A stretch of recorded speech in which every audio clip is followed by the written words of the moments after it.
Okay, hello everybody. Well, I thought I'd do something a little bit different with this demo, since this is kind of a different guitar than I typically build or that you would typically see.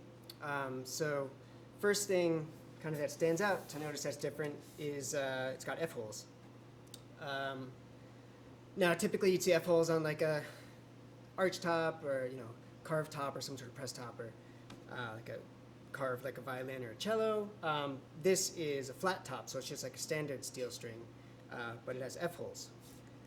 So the original inspiration was, I really love Gillian Welch and David Rawlings. Now he plays an old Epiphone Olympic arch top, and she plays a flat top, a big flat top. So I kind of wanted to take their two instruments and squish them together and see if I could kind of hit somewhere in the middle where you get that throatiness and that punch and that cut, but with a bit more kind of roundness, bottom end, and kind of oomph behind it. And I think this guitar does that quite well. It's got quite a unique sound. It does have that cut and kind of punch and like narrowness of the tone, but has a lot more kind of behind it and going on, which I quite like.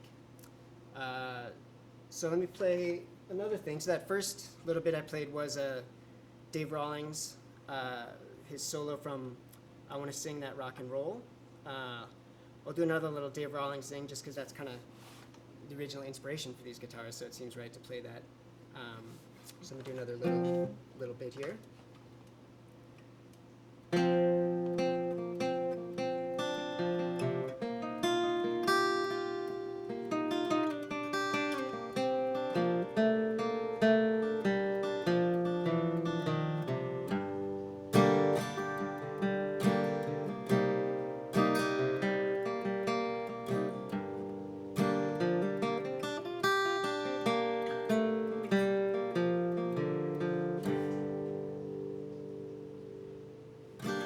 So you can see it's got a lot of clarity to the notes.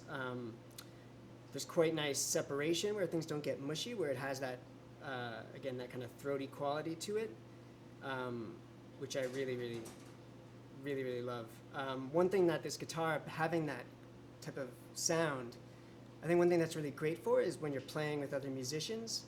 Because when you're playing in a group, if you have too many people on certain frequencies kind of overlapping and stepping on each other's toes, things can get a bit mushy. But since this has kind of a narrower focus, it blends really well with other instruments and playing in groups. Let me do one more kind of thing with the pick, flat pick here, and then I'll do some finger picking stuff just to give you an idea of how that might sound.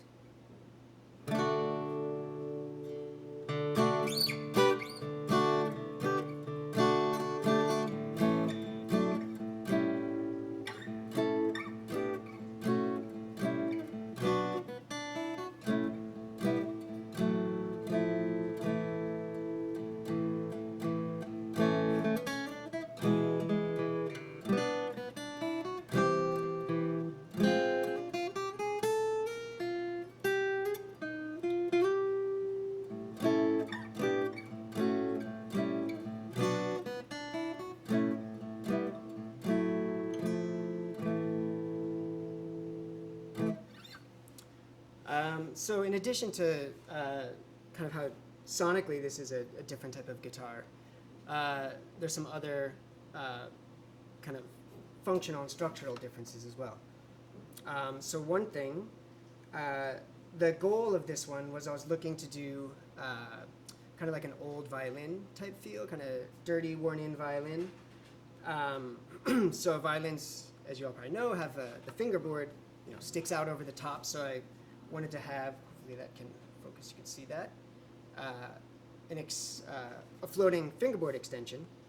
And I figured if I was going to go that far, I might as well make the neck adjustable. And so I did. And as you can see, there's two holes in the heel there. So essentially, to adjust the neck, all you do is you take a Allen key, you would stick it in this hole, twist it, that kind of unlocks the system, then you put it in this one, and you either tighten or loosen it, and that then there's a pivot in here. So that will then tilt the neck forward or backwards. Then you relock the system, and that's it. So it's quite simple. You wouldn't necessarily, you might be wondering why there's two holes there, but you wouldn't really notice anything odd about the guitar just by looking at it, or the fact that it is adjustable. And I guess I should also say that the woods on this one, it is like a spruce top that's obviously been stained, and it's a hand-rubbed finish, and that's how it kind of gives that worn-in, cloudy type look. And then some really nice flamed maple, again also obviously stained back and sides. There's sound port. And yeah, so let me do one of the songs that anytime I pick up a new guitar, whether it's one of mine or any guitar really, I always do the same little, play the same little bit as a little test. So this is a Leo Kottke song, the intro, OO.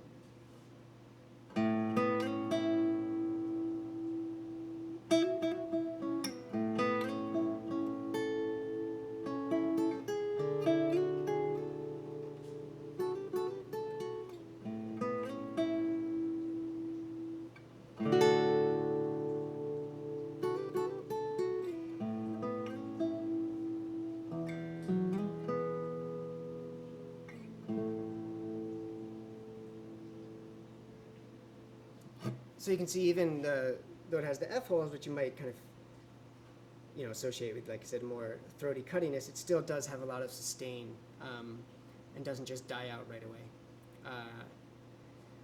So I'll kind of, I guess, move down the neck a little bit and do another, this kind of more of a Doc Watson finger picking.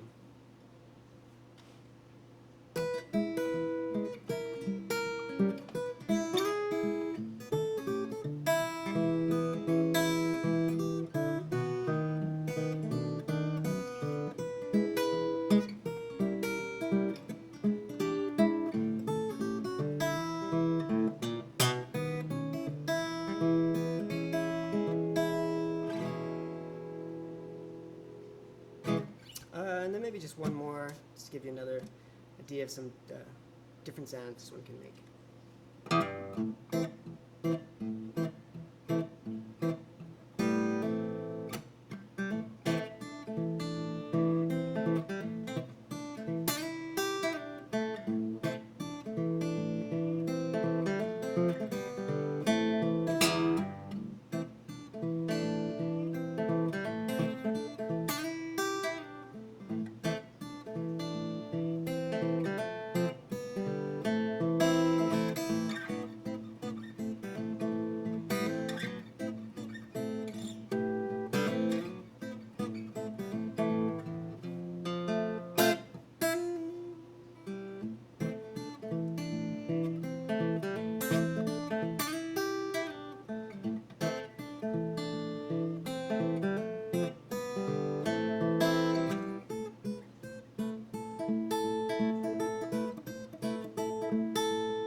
All right, thanks everybody. This one is for sale, so send me a message if you have any questions, and thanks for watching and listening.